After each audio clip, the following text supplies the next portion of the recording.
Hello, everybody, and welcome back to this week's episode of the BeDifferential Podcast.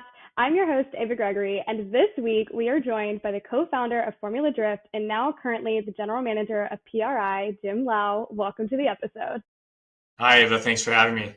I'm so excited for you to be here. I had the pleasure of meeting you in person during this PRI last year, and just really thought you would have some amazing insights. I'm super excited to dive in. Before we do, why don't you give the listener just kind of high level a little bit about yourself before we really get into it? Sure. We'll kind of work backwards. Currently I'm the general manager of PRI, and that's a performance racing industry. We are a trade association and really known for the PRI show that's held every December in Indianapolis. We're the largest all racing trade show pretty much in the world. But my history goes all the way back to like ever since, I could drive, or even before I could drive, I've been a car enthusiast and had the fortune of getting into the car industry. When I was coming out of college, these great people and great opportunities kind of opened the doors. I worked in publishing, I worked in events, started my own marketing firm. And as you mentioned, really kind of the highlights of my career so far is, starting and co-founding Formula Drift, a drifting championship and series that is still operating to this day. And obviously, again, kind of transitioning over to PRI, which is the B2B and the industry side of the world, but still in events, still in racing. I've been fortunate, taking what was kind of like a kid's passion and interest, and has really been my career. Have been in this industry, ever since I started working. That's amazing. I feel like you captured the statement, if you love what you do, you never work. And I'm sure you have days where you feel like you're working, but to have just really brought to life these visions you had when you were younger is so amazing. So why don't we start with the Formula Drift journey? Because I know my audience loves drifting. We've had some drifters come on as guests before. So talk us through, going through founding it and bringing it to the US, what was really the vision of Formula Drift? And then maybe what were some of the initial challenges you had in kicking it off? Yeah, I wouldn't say that it's any genius of anybody's part. Really, I think it was some hard work and really just fortune of just kind of the stars aligning. As I mentioned, my partner, Ryan Sage, and we started a marketing firm called Slipstream Global, kind of way back. And we were dealing with a lot of industry clients, and our roots are really kind of the Japanese performance JDM industry. So we had great relationships with brands in that world. And they had mentioned that the D1 Grand Prix, which is the Japanese drifting series, originators of professional drifting, created by Option Magazine, which is a media company. They created the series partly to get drifters off the streets, but also to provide content really for their magazine. And they were selling a lot of DVDs at that time. They had wanted to come do an exhibition event here in the US. We had the inroads to have conversations, and long story short, we got the opportunity to produce the first D1 Grand Prix event here in the US. It went off really well. We spent almost a year in educating the US audience, and even more so, it's like the super niche of niche, right? It was like not even just the general motorsports audience knew about drifting. None of them did. But even amongst like the JDM enthusiasts, there was very little that understood what drifting was. And so we spent a lot of time kind of, doing the education and the promotions of that. Again, the event went off really well. We felt that there was an opportunity here to continue that. Unfortunately, the D1 Grand Prix folks didn't see eye to eye in that.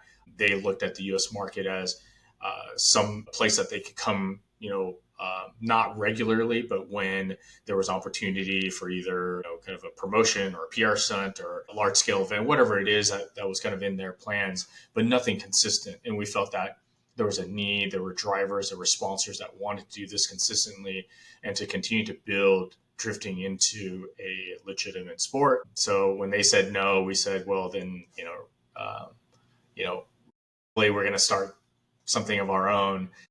We kind of picked a name out of a hat. The event was August of 2003. By November of 2003, we announced, the creation of Formula Drift at the SEMA show.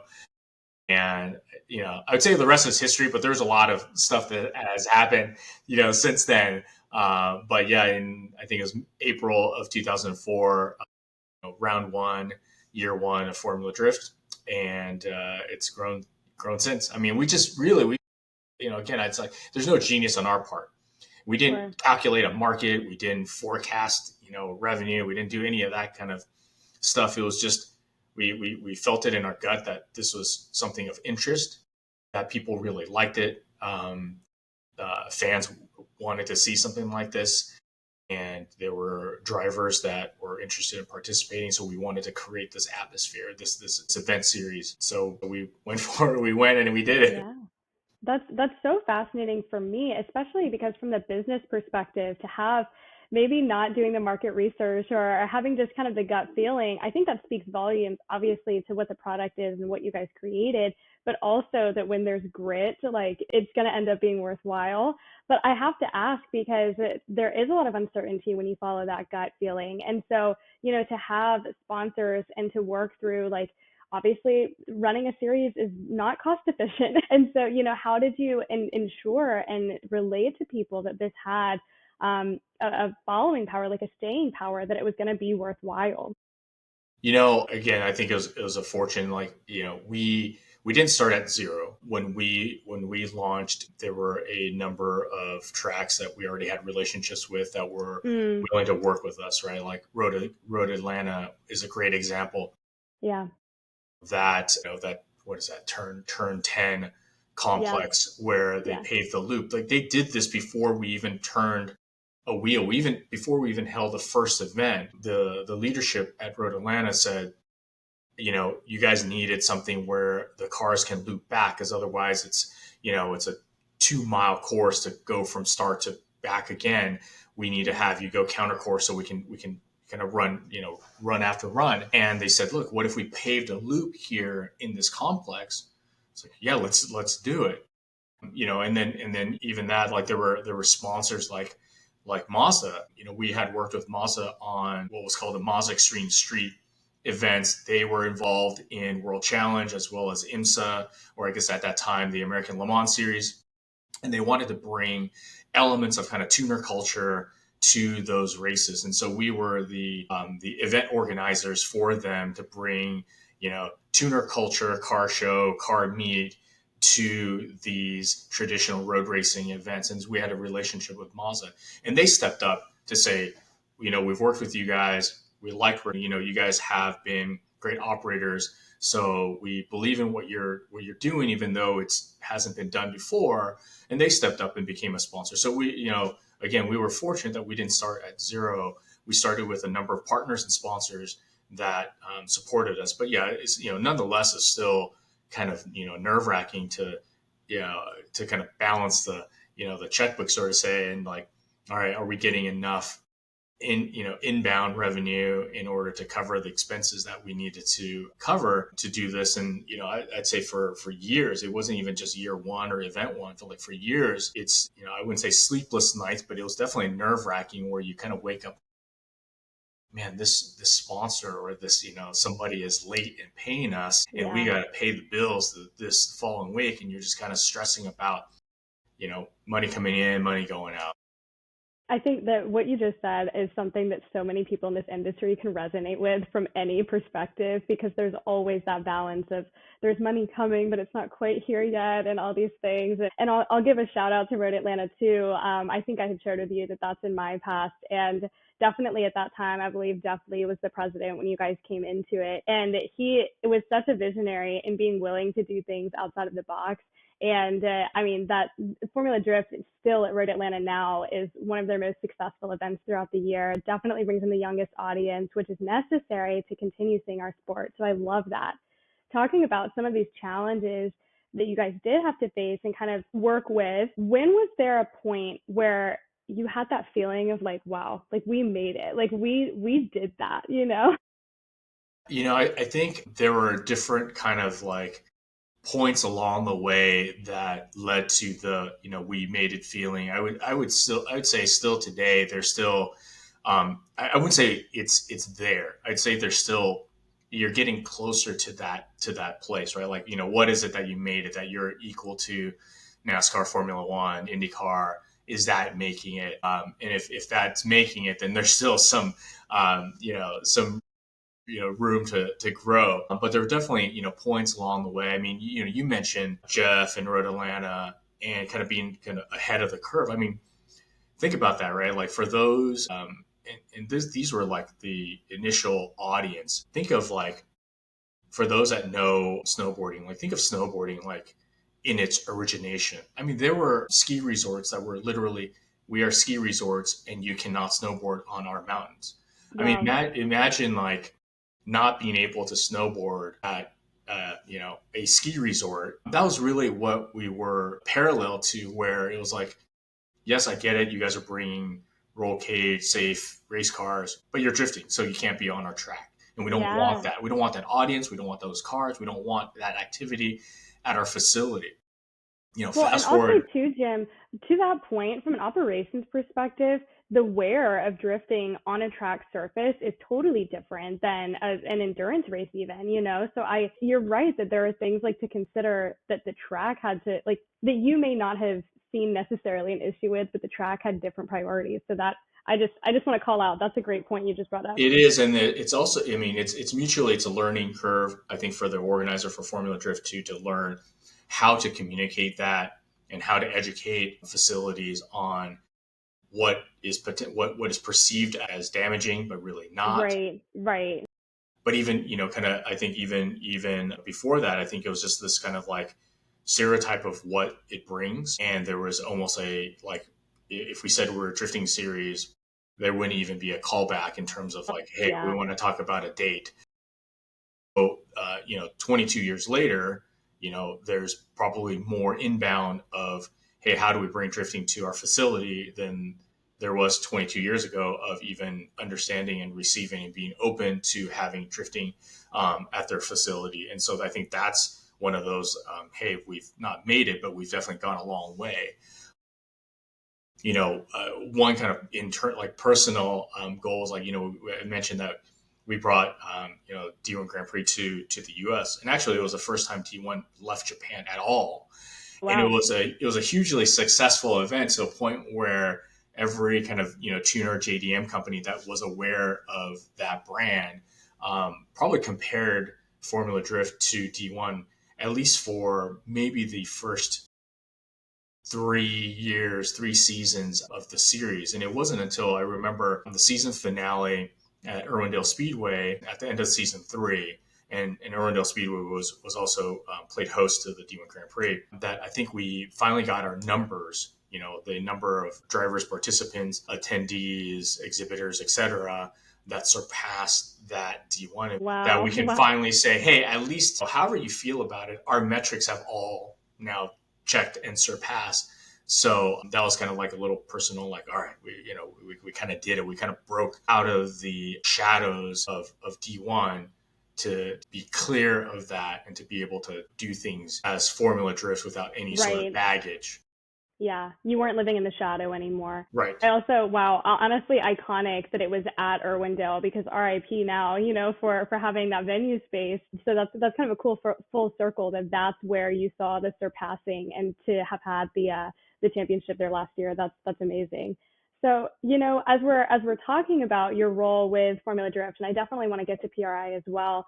Can you talk through, I mean, whether it's insights, advice, whatever it may be, to those that might be interested in creating something new? I think in this era of motorsport as a whole right now, there's a lot of newness, there's a lot of ingenuity happening. What might be a piece of advice you have for those that are interested in creating something or taking a new approach to something that already exists? Yeah, I mean, I think new is always good, because new is always kind of pushing the envelope, and I think, for people doing that, new, and this is something that they'll have to struggle with, and we did too. New doesn't necessarily mean taking away. And I think a lot of traditionalists always think new is taking something away that they have, or that they've captured. I think a lot of times new is actually adding to and being able and kind of, I think supporting the thoughts of people putting on new events or creating new events is that, hey, if you're enhancing the whole, then you're contributing to something, bigger and better. I would say that there's definitely, companies, people that create new without really knowing what they're creating. I think it's you can't really like piecemeal like, hey, this is really good and this is really good, right? Like if you were to do like a concert lineup, this artist can pull whatever 5,000 people and this artist 5,000. Oh, cool. If I bring these three together, we're going to pull 15,000 people. That doesn't work that way. Yeah. There's got to be some commitment in terms of understanding the audience, the culture, what people want, paired with like what is new, what is different than what you're creating. If you're looking at it just as what's on paper, it's really not going to work. And sticking to that does take a little bit of focus and some commitment to get past that. Again, look back at like experiences, right? Like, when Formula Drift started, this was like the height of import car shows, like tuner car shows, right? This was the heyday of events like, Nopi Nationals and Hot Import Nights. And that's where, Ryan and I actually came from, is the company that owned and operated Hot Import Nights. And one of the easy ways to draw is to kind of, put models in cars. And that was the formula. It's like, there's always a model or two and a car or two, the best looking. And it was a very kind of, visual and superficial way to attract and lure people to buy tickets and come, attend these events. Yeah. And we could have we could have gone down that same path to say, hey, there is a proven record of if you did X, Y, and Z and piece these things together, people will come, right? Drifting is new. So why don't we add, models in a car show and this and that and bring a DJ and, all that kind of stuff. But we felt that only would water down the product and actually prolong the education and understanding of what drifting is, that we wanted the audience to get as intimate, as close, as quick to understand and be fans of what drifting was. And so we kind of trimmed all that fat and kept it on that. And we probably, didn't do as well in terms of ticket sales as we probably could have in the initial days. But I think the long game was that now that fans are vested, as any of your listeners out there, if you're a fan, like whether it's, whether it's a team or a driver or an athlete or whatever, it doesn't matter what type of evolution they go through. If I'm a driver that jumped from a team to a team, like in most cases, you're going to follow that driver because there's something emotional that ties you to it. If it's pragmatic and it's like, oh, I love whatever yellow cars. And then if no more yellow cars race, then it's like, oh, I'm not going to watch that anymore. Then you don't have the depth of that relationship. So we really wanted to create that depth. And fortunate enough, we were able to sustain the hard beginnings and see the fruits of these seeds that we're planting, allowing fans to be very connected to the sport and to the drivers. Yeah, that's such a meaningful approach. And just as you were speaking, I thought of a few things. And one example as of recent, in January, I was at the Detroit Auto Show and I had never been to an auto show prior. And the feedback was a few folks who hadn't been in like a decade said how different it was. And they were literally referencing there not being models with the cars and there not being this visual appeal, as opposed to instead it was learning and asking questions and expressing your curiosity. So I think that's interesting that you caught on to that long ago to really build that strong foundation. And then because of you saying, let's educate as quickly as possible, I have to ask, what was or what is now your elevator pitch for Formula Drift? Wow, that's a good question. Well, look, I think there's a few kind of entry points to that, right? I think Formula Drift still has a very unique and captured audience that is unlike other series and other disciplines. And again, that's a good positive thing because it's not a takeaway, it's not a detractor, it's an addition to the whole and the whole is all of racing. There are and that audience, if you are the brand that wants to connect with them, again, there's a very captured audience that is delivered to you. And what happens is, and what we've seen time and time again, is that Formula Drift is the gateway drug into racing, because there are so many young fans that are first timers into competition, like motorsports competition, into stepping foot into a racetrack, a venue, a motorsports venue, and into the racing ecosystem, that many of them have also wandered or opened their curiosity to say, what else is there? King of Hammers? That's kind of crazy. Yeah. I'm cool with that. I'll go watch, I'll go drive my car out to Johnson Valley and I'm going to go watch King of Hammers. Or I am here in Atlanta, and what other events are at Road Atlanta? I've seen drifting. I know how to get here. I know how to get around. Oh, there's the Petit Le Mans. Okay, great. Or there's a whatever SVRA race or Trans Am, whatever it is. Now they're racing curious, and they're able to see and absorb so much more. So again, the whole of racing, benefits from different entry points, whether it's Formula Drift or whatever the entry points are, and Formula Drift offers that.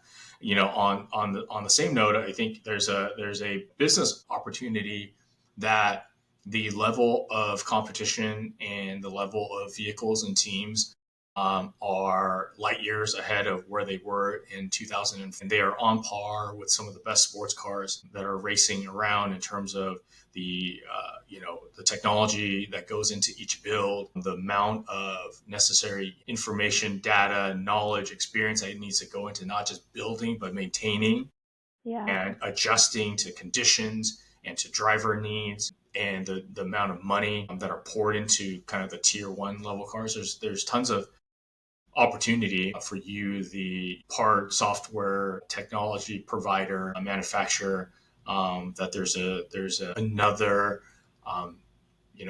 audience for your business beyond maybe what you're currently doing now.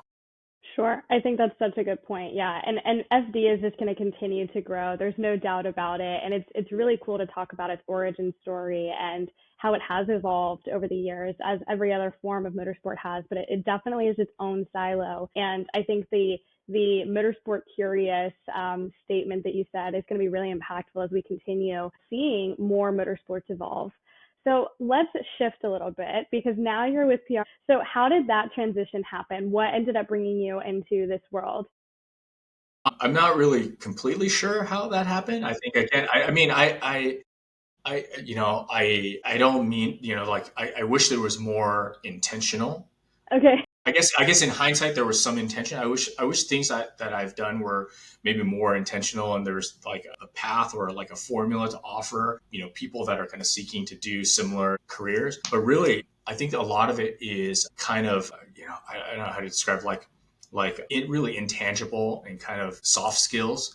A lot of it is relational, is like you said, grit and persistence, and sprinkled in with some great fortune and timing. I would think that it goes back to, as Formula Drift and being in the SEMA world of things, and even in the PRI world of things, we were trying to get more involved. And so, every year the schedule release was at the SEMA show, and we walked the floors, and lots of things kind of it happened. I started volunteering with different councils and networks within SEMA, and wanted to figure out maybe it's time to give back a little bit of what we do and what we've achieved, and a different way of looking at things and approaching new audiences and so forth. And there's constantly this, hey, next gen conversation amongst the organization and different racing series. So it's like, well, let me see if I can offer something, more. And it led to a conversation about, well, have you considered running for the board of directors for SEMA? And I attempted to do that. I think it was 2018, maybe 2018, 2019. It was, it's a thing that it's like, I don't know what I was getting myself into, the whole strategy process, how to get votes, all that kind of stuff. So I was quite naive in getting into that. And, unfortunately, I didn't get selected or voted into the board of directors. So I was like, well, I kind of bummed out. Like, hey, let's go back to doing, I'm still obviously operating the series. Behind the scenes, there were reorganization and things that were happening within the organization at PRI, and some positions were being created. Come the pandemic, everybody paused, and we got through it. Formula Drift were one of few series that still operated. We were one of three in the world that still operated during the pandemic. We followed kind of all the guidelines. We shifted daily, weekly, moving events, combining events, broadcasting, fans, no fans, social distance, every imaginable scenario we went through, and we scathed by and survived 2020. 21 came back and it was a boom. Every event, festival, racing series saw a huge surge. Formula Drift did the same thing. I think we put ourselves in a great position that we were still in front of people's eyeballs. Yeah. When we came out, everybody came back and then some. And so we were able to grow, and SEMA PRI were similar, where everybody kind of came back, and a lot of the, organizational initiatives came back to light as well. Anyways, long story short, I got called to, hey, have you ever considered stepping away from, Formula Drift day to day and walk into this world, right? You were one cog, one part of the industry, and you were contributing to the industry, but why would you consider being, in the association side and serving and helping the industry? And I thought that was very intriguing. Yeah, that's a big ask. It's a huge ask. It's quite intimidating because, for good and for bad, it's like, one, you don't want to be, I didn't want to be pigeonholed like, oh, you're just a drifting guy during drifting for, multiple decades. And then also the opportunity to maybe broaden the network and the know-how, like shared know-how of like, what are other series doing? How does the industry work and advocate for what, groups like Formula Drift is doing? Yeah. What are things that are happening? So, both an opportunity, but also kind of an intimidating challenge. So it's like, yeah, let's see what's possible. And at the end of 21, I moved away from Formula Drift day to day, and I became general manager for PRI, and we were launching all kinds of initiatives, membership, new elements of the show. We were trying to come back out of the pandemic, and so we kind of dove in head on. I think I was when I walked in the door, we were on a 100 or 90-day countdown to the show. And so I just dove right in. Yeah, literal trial by fire there. Yeah. That's crazy. So for the listener that may not be familiar, can you just describe PRI, Performance Racing Industry, and really what the activation is in December? Sure. From a 30,000 foot level, right? PRI is part of the SEMA association. And SEMA is all things automotive, from aftermarket world and parts and accessories. So everything from your wheels and tires to tools and protective film on your car, and anything and everything in between. And PRI serves as a hyper-focused kind of subsidiary of SEMA. It is racing and racing only, all genres of racing, anything that has to do with parts, equipment for building race cars, for running racing series, for operating a racetrack, telemetry, to bending pipes, to welding, to anything and everything racing related is PRI. And that's what happens at the PRI show. It's a 3-day show in the racing capital of the world in Indianapolis in the middle of December, because that's the end of the racing season. And it's in Indianapolis again because it's the racing capital of the world, but also driving distance to 50% of the U.S. population. And it was started by Steve Lewis in 1986 as more of a trade magazine, and became a trade show. And so, we are always constantly growing and evolving what PRI is, and it's a convergence of all things racing. Yeah, that's so good. So coming from Formula Drift and now being with PRI, what excites you most about the future of motorsports, and particularly for grassroots racing? I think that, we talk about like feeder series and how Formula Drift acts as that entry point for a lot of people from a fan perspective. What now, with your expertise, do you look forward to for the future of motorsports? Yeah, I mean, I think grassroots racing is really healthy. The enthusiasm for it is really high. I think back to something that I either read or heard is, someone was comparing, American soccer and its competitiveness on the global stage. And this is men's soccer. Obviously, the women's soccer team is hugely successful, but there was this whole like pyramid of, in order to have the tip of the pyramid be the most elite of the elite, you need to have a really huge base, right? And Mm-hmm. certain European countries, for example, have a much larger youth participation in a particular sport that then leads and feeds and feeds and feeds, Yeah. so that when what they present, globally is at a such a high quality and scale and skill, that it, whatever, it competes and it's very competitive on the global stage. And so they were saying like, oh, we need to have more youth programs in order to have better professional programs. And I see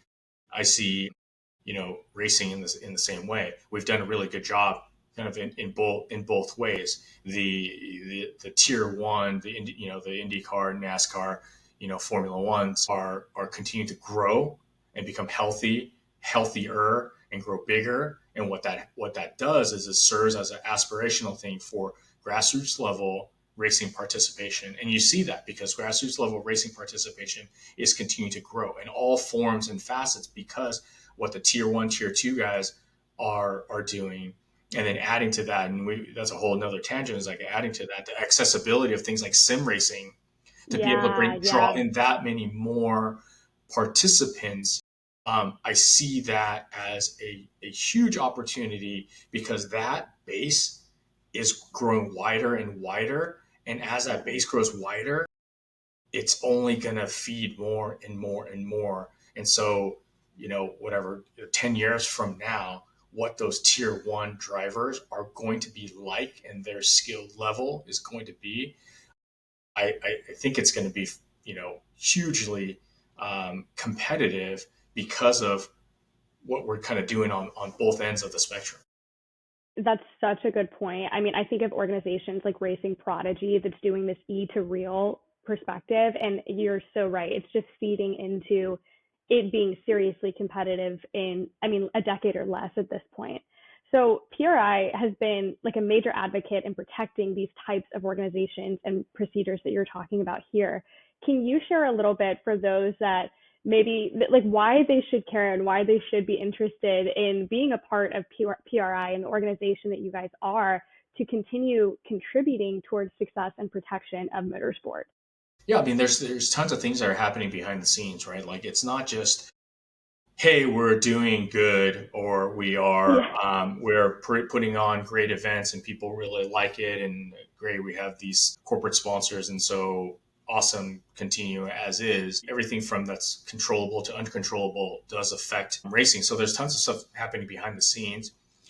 Both SEMA and PRI, we have a Washington D.C. office, and that's for a purpose. That's because we are both looking after and looking at national policies that affect racing and car modification and car culture as a whole, from a national, both from a national lens as well as a regional lens. So there may be things that are happening in your county, in your state, that may affect your livelihood, your hobby, the ability to go racing, as well as on a national scale. So we're kind of looking at it from all angles to make sure that we get ahead of policy changes, and we align and communicate and build these relationships with policymakers in order to, again, kind of curtail and really lobby people together, both constituents as well as policymakers, to make sure that they know that there's a huge contingent of us that are contributing to the economy, that have a positive effect on the community, both socially as well as economically. I just saw that Long Beach Grand Prix just released an economic impact study that contributed to $100 million in the Long Beach metro area or Southern California. So there is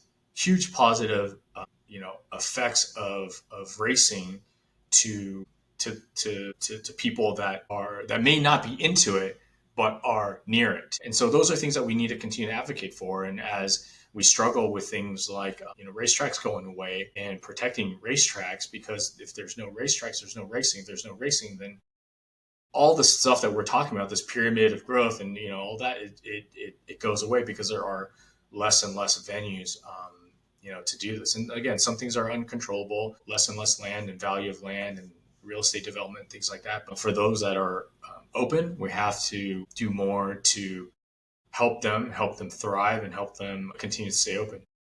Yeah, I appreciate you sharing that perspective so much, because I do think there's the misconception that PRI is this event that happens once a year, and that's what it is. And to show the impact of economic development and impact throughout, the entire industry. Motorsports obviously is a hobby-driven industry, but it has such a strong impact on those that are adjacent to it and not necessarily involved as well. I'd like to take a second to just kind of talk about some of your leadership experiences, since you have had different expertise and roles within the industry.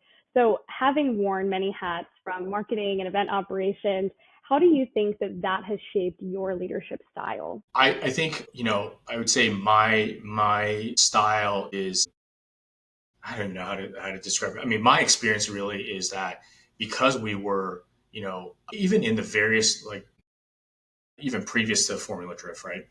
I think understanding how things operate from top to bottom, left to right, Yeah, side to side, whatever it is, yeah, really gives you, one, experience in how things operate, and then two, gives you some understanding of what people in different roles are experiencing, so that you can have a more holistic picture of what a business, or what that particular business event, whatever it is, how does that final product get produced. And I think that's yeah, really valuable in doing that, right? So everything from it's fun and funny, but again, some of this is like, in hindsight, it's like being able to, I worked for a drag racing series and I stood for hours in the staging lanes and understanding how teams and how they conduct themselves and what they're struggling with and what they're venting with, but also that person standing in the staging lanes for multiple hours in whatever weather is there, to literally parking cars and stubbing tickets and scanning people in. You understand where everybody is going through, and yeah, hopefully that adds to, and I feel that it does influence the way I approach how the team operates. I know that, and I agree that sometimes it has to be very decisive. There has to yeah, be the captain of the ship. There has to be a driver. There has to be someone that says, let's turn left or let's turn right. for But sure. before you turn left and turn right, are you doing that in a vacuum, in a bubble that you're deciding on your own with no input, feedback, experience, understanding, empathy, whatever it is, to know which direction you need to go? I think that's very dangerous. But if you're able to make that decision to go left or right with a more clear and holistic picture, with the right context of what's happening, that's really valuable. And I think I would attribute more to that that I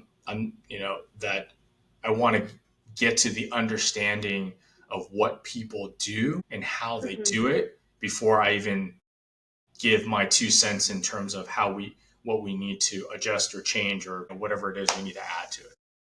I'm so grateful you brought that up, because it is truly so invaluable. I have had leaders who were very skilled in one area but had no understanding of anything else.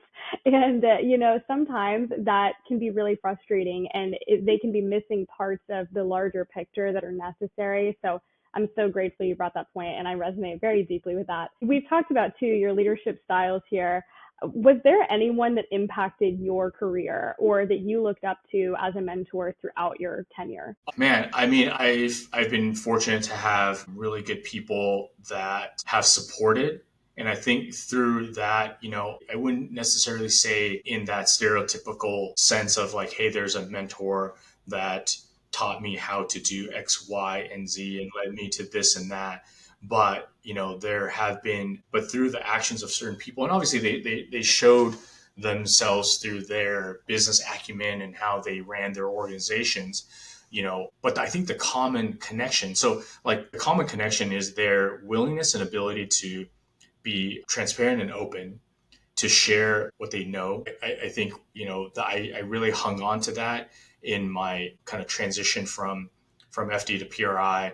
I think there's a lot of people that, take, they kind of take celebration in like, hey, I'm not there anymore, so look at what happened to this group or this team or this Right, organization. right. But I don't necessarily think that's like true leadership, right? Like I you agree. want to leave somewhere or an organization so that they are able to continue to thrive because you've empowered the people that need to be empowered. You've let go of areas where you need to, like, you've been open to doing that. And I think people like Jim McCaley and Dwayne Tanaka at the Long Beach Grand Prix. We wouldn't have been able to set foot on the Long Beach Grand Prix course if it wasn't for them saying, yeah, let's try this out. I think Right, I see something in you guys. You guys are a hardworking young group. Let's try this. And if it doesn't work, it doesn't work. But let's try this and let's help you. We have, at that time it was like we had 3.5 decades of relationships with the city and how to operate in a city. What we do, what Formula Drift does in the city of Long Beach could not happen, or at least at that accelerated pace, without people like that, right? right. Steve Lewis, who, it's like, what a coincidence, like a coming full circle moment, is that this is the organization that he founded. It was Steve that in his promoter mind said, hey, I'm doing a 225 USAC sprint race here at Irwindale Speedway, and I hear you guys are bringing this drifting thing here. Let me give you 10 minutes of time, bring Yeah, these drifting cars and throw them around the track so that my audience here can see what you guys are doing, because it's something new.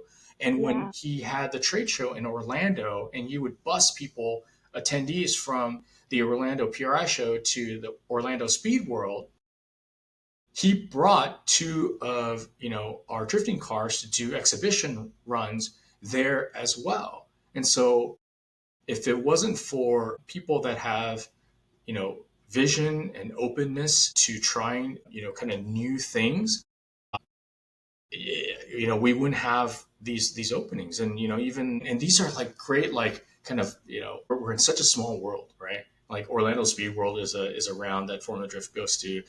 Steve Lewis is, I'm at the organization that he founded. Long Beach Grand Prix celebrating their 50th anniversary race, and Formula Drift is still as a part of the Grand Prix weekend. I still exchange with Greg Gill, who's the president of SRO, and he actually mm, gave me the first shot into this industry. I'm coming out of college, I'm looking for an internship. I called everybody I could, and it was somehow the operator connected me to him, and he was the head of sales at a publishing company, and he gave me that internship, and that led to publishing and events and so on and so forth. And again, kind of full circle moment. SRO is a founding member of PRI. They are heading, we're in partnership to do the sim racing stuff at the PRI show. These are just lifelong relationships that I value a lot yeah, yeah, because of also their openness and willingness to say, let's let these new guys try something. yeah.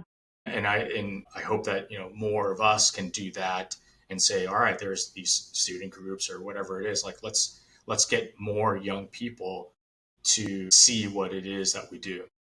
Yeah, you're hitting so many marks that are meaningful to this podcast too, because I feel like we always end up emphasizing the power of networking and what that looks like and the different dynamics. It's not just one structured dynamic that there might exist, but it's a multitude of ways. And the other being the curiosity enough to say like, okay, I'll give them a chance. Like that's so important from a hiring perspective, from a series perspective, from a venue. I think that's so meaningful, and I really appreciate that. So as we're starting to close out here, I wanted to do this for kind of the first time and get some listener submitted questions. So, of course, they're mostly all Formula Drift related because that's the audience. but they have some quirky questions. So the first question in general, and you may not know this being a little bit separated now, but what is next for Formula Drift? Is there a vision? Is there some goals that they're working toward?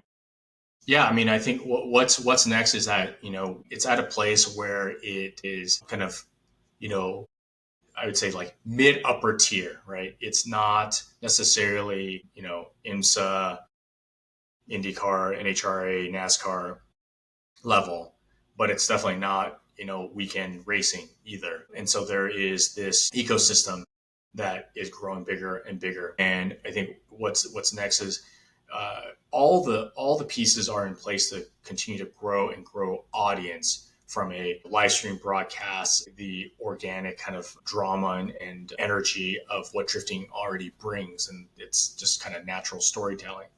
Yeah. But really it's I think what's next is foundational to be able to create longevity for these drivers and these teams, for them to continue to thrive, to have healthy partnerships and sponsorships, for them to kind of continue what they do. And we do see that, with some of the long-standing teams and drivers, but you definitely want more of that. You want it on a regular basis. You want the turnover to be minimal. You want it enough where there's new blood coming in all the time, but you also want to have kind of the phases in these people's careers where, hey, I'm a rookie driver, I'm being kind of noticed and sought after, to I'm a seasoned veteran driver, I have these long-standing relationships and sponsorships too. What's next is really just like the series right now. It's coming on 22 seasons. What's next as some of these drivers and car builders and team owners, actually there's not enough team owners, but a lot of drivers kind of phasing into the sunset of their driving career. What is there for them?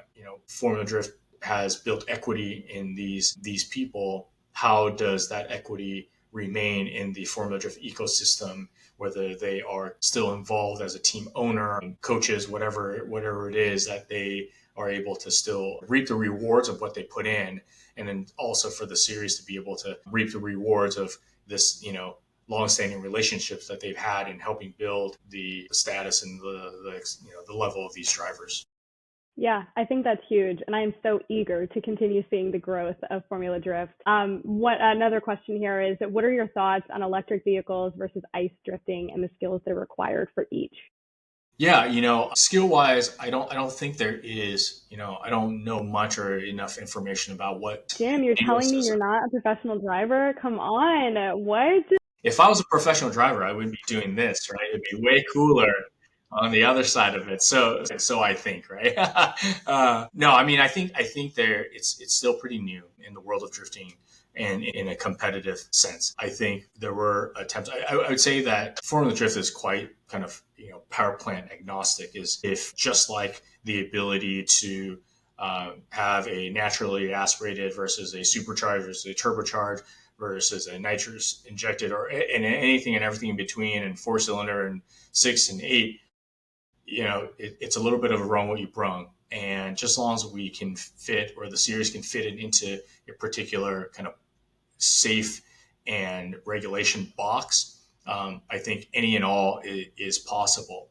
Now, that being said, I think there's still a lot of learning to be had to really look at, is it a separate class, or EV versus EV, or is it a EV versus ICE power plant? Can they compete together? And it's not even just the driving and the show and the driving ability, but is it competitive, and is it safe? I think the boring part, and people, a lot of drivers hated us for this all the way back to day one, is like, we have to make the sport safe in order to be legitimate. And in order for us to be, and the reason why we want to be legitimate is so that you can all grow as participants. Right. This becomes a legitimate sport. One great example, and this is why cross-pollination and learning from each other is really helpful, is the World Rallycross Championship has that now. There is a ICE versus EV. Cars are racing together. And so there's a lot that can be learned from watching them experiment with that.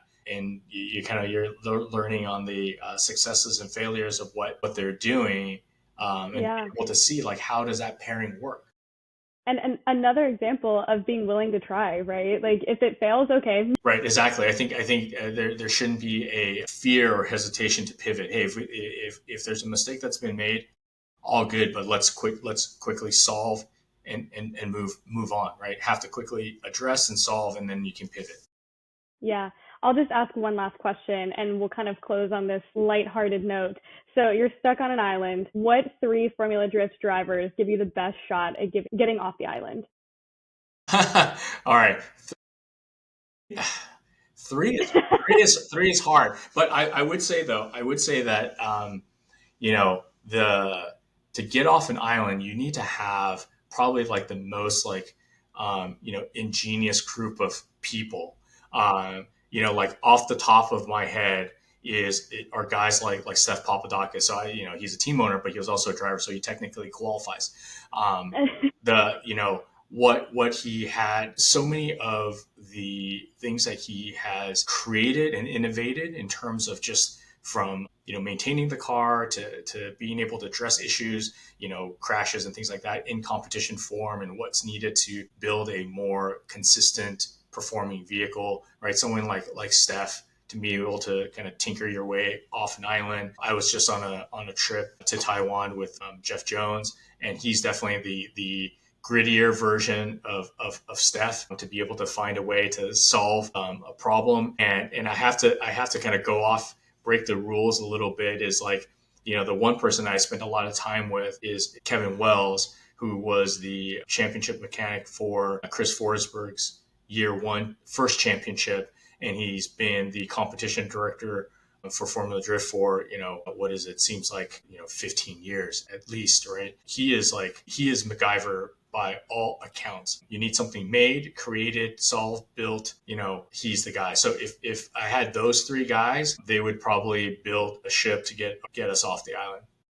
I love that. Maybe a And plane. I appreciate you entertaining the question. Jim, thank you so much for sharing some insights and your experiences in the industry. I really appreciated it. Yeah, thank you so And much for absolutely. And having me. listeners, thanks for tuning in. We'll see you next week. Bye.